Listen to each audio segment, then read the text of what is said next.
Assalamualaikum warahmatullahi wabarakatuh. Perkenalkan, saya Cindy Yasika, NIM 12405183352. Di sini saya dari kelompok 3 akan menjelaskan materi pertama, yaitu pengertian sumber daya manusia. Jadi menurut Hasibuan, beliau berpendapat bahwa sumber daya manusia adalah memiliki arti keahlian terpadu yang berasal dari daya pikir serta daya fisik yang dimiliki oleh setiap orang yang melakukan serta sifatnya dilakukan masih memiliki hubungan yang erat seperti keturunan dan lingkungannya, sedangkan untuk prestasi kerjanya dimotivasi oleh sebuah keinginan dalam memenuhi keinginannya. Kemudian poin kedua, ada fungsi dan tujuan dari sumber daya manusia. Yang pertama ada fungsinya, yaitu ada fungsi perencanaan, pengorganisasian, pengarahan, kemudian pengendalian, pengadaan, pengembangan, kompensasi, pengintegrasian, pemeliharaan, kedisiplinan, dan pemberhentian. Kemudian ada tujuan dari sumber daya manusia. Yang pertama adalah tujuan kemasyarakatan. Kemudian ada tujuan organisasional, ada tujuan fungsional, kemudian yang terakhir adalah tujuan pribadi. Demikian materi yang dapat saya sampaikan. Selanjutnya akan dilanjutkan oleh pemateri selanjutnya. Terima kasih. Assalamualaikum warahmatullahi wabarakatuh. Di sini saya Ruliani NIM 124051833383 akan menjelaskan poin C dan D. Yang pertama, poin C, manfaat pengelolaan sumber daya manusia. Menurut Nawawi, penerapan manajemen sumber daya manusia pada organisasi akan memberikan berbagai manfaat seperti 1. Organisasi atau perusahaan akan memiliki sistem informasi sumber daya manusia yang akurat. 2. Organisasi atau perusahaan akan memiliki hasil analisis pekerjaan atau jabatan berupa deskripsi dan spesifikasi pekerjaan atau jabatan terkini.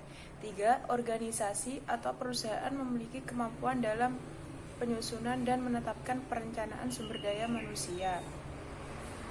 4. Organisasi atau perusahaan akan mampu meningkatkan efisiensi dan efektivitas rekrutmen dan seleksi tenaga kerja. Yang D, pengertian dan tujuan desain pekerjaan. Desain pekerjaan atau job design merupakan faktor penting dalam manajemen, terutama manajemen operasi, karena selain berhubungan dengan produktivitas, juga menyangkut tenaga kerja yang akan melaksanakan kegiatan operasi perusahaan.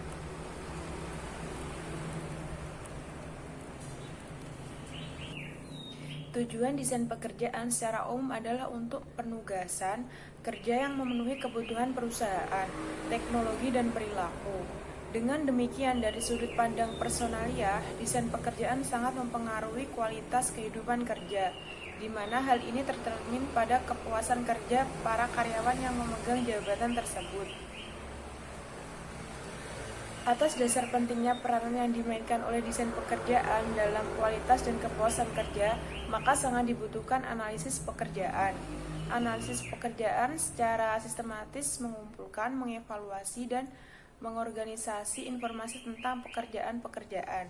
Dari informasi yang dihasilkan oleh analisis pekerjaan akan disusun atau diadakan desain pekerjaan yang sesuai dengan pekerjaan, tujuan, dan jenis usaha yang dijalankan oleh perusahaan.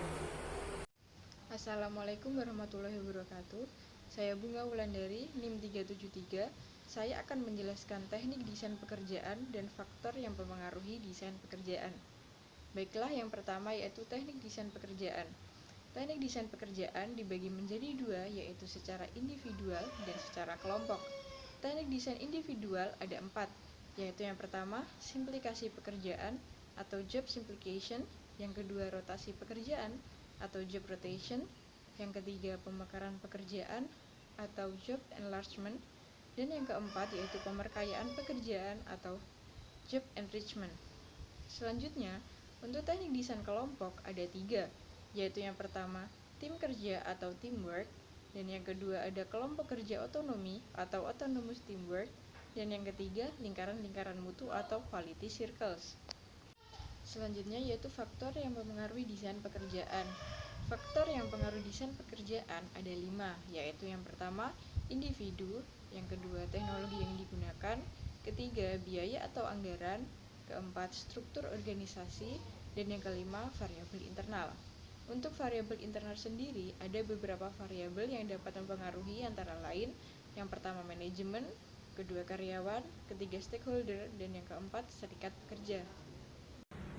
Sebelumnya, Assalamualaikum warahmatullahi wabarakatuh. Perkenalkan, nama saya Muhammad Nur Adin Izlah, NIM 366. Di sini saya akan menjelaskan tentang pengertian pengukuran kinerja. Seperti yang kita tahu, kinerja merupakan hasil kerja yang dicapai oleh karyawan dalam melaksanakan tugas atau tanggung jawabnya. Kemudian kinerja juga dapat digambarkan sebagai tingkat pencapaian pelaksanaan suatu kegiatan dalam mewujudkan sasaran, tujuan, visi, misi perusahaan melalui suatu perencanaan atau planning. Nah, otomatis pengukuran kinerja ini sangat penting. Seperti yang diungkapkan oleh Mangkunegara bahwasanya hasil kerja secara kualitas dan kuantitas yang dicapai oleh seorang pegawai dalam melaksanakan tugasnya sesuai dengan tanggung jawab yang diberikan kepadanya. Otomatis harus bersinergi antara tugas, hak, dan kewajiban antar karyawan dalam mewujudkan visi dan misi organisasi atau perusahaan tersebut. Kemudian, kinerja dapat dipandang dari perspektif hasil, proses, atau perilaku yang mengarah mencapai tujuan. Oleh karena itu, dalam konteks penilaian kinerja, tugas pemimpin organisasi adalah menentukan perspektif kerjanya. Perspektif kerja yang mana dapat digunakan dalam memaknai kinerja organisasi yang dipimpin. Kemudian, pengukuran kinerja merupakan proses di mana organisasi menetapkan parameter hasil untuk dicapai dalam program investasi dan akuisisi yang dilakukan. Dan proses pengukuran kinerja seringkali membutuhkan penggunaan bukti statistik untuk menentukan tingkat kemajuan suatu organisasi dalam meraih tujuannya. Dan tujuan dari pengukuran kinerja ini dibalik dilakukannya pengukuran adalah untuk meningkatkan kinerja secara umum. Otomatis sinergitas antara karyawan dalam mewujudkan visi dan misi suatu perusahaan, hal ini juga harus ditekankan. Karena untuk mencapai tujuannya nanti, karyawan juga harus memenuhi target-target yang sudah ditentukan oleh perusahaan. Nah, selanjutnya saya akan membahas tentang tujuan dan manfaat pengukuran kinerja, di mana tujuan pokok penilaian kinerja adalah untuk memotivasi karyawan dalam mencapai tujuan organisasi dalam mematuhi standar perilaku yang telah diciptakan oleh perusahaan. Kemudian Mulyadi juga menyebutkan beberapa atau 4 manfaat pengukuran kinerja, seperti mengelola operasi organisasi secara efektif dan efisien, kemudian membantu pengambilan keputusan yang berkaitan dengan penghargaan personil. Otomatis capaian tingkatan kerja di sini juga harus ditekankan. Akan memberikan manfaat terhadap pengukuran kinerja. Kemudian mengidentifikasi kebutuhan penelitian pengembangan personel untuk menyediakan kriteria evaluasi dalam pekerjaannya. Otomatis evaluasi kerja untuk memberikan efek yang lebih baik terhadap perusahaan ataupun karyawan tersebut dalam mencapai visi dan misi perusahaan dan kinerja karyawan juga. Dan yang terakhir adalah menyediakan suatu dasar untuk mendistribusikan penghargaan. Mungkin itu saja yang dapat saya sampaikan, ada kurang lebihnya mohon maaf.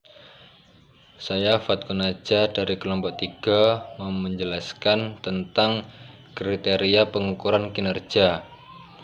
Menurut Agus Dharma tahun 2009, kriteria pengukuran kinerja ada 5, yaitu relevan atau dalam arti berkaitan erat dengan standar dan tujuan organisasi. Yang kedua, sensitivitas atau kemampuan membedakan pegawai efektif dan tidak efektif. Yang ketiga, reliabilitas atau konsistensi penilaian. Dan nomor keempat, acceptability atau dapat diterima oleh pihak-pihak yang menggunakannya. Dan yang kelima, praktis atau mudah dimengerti.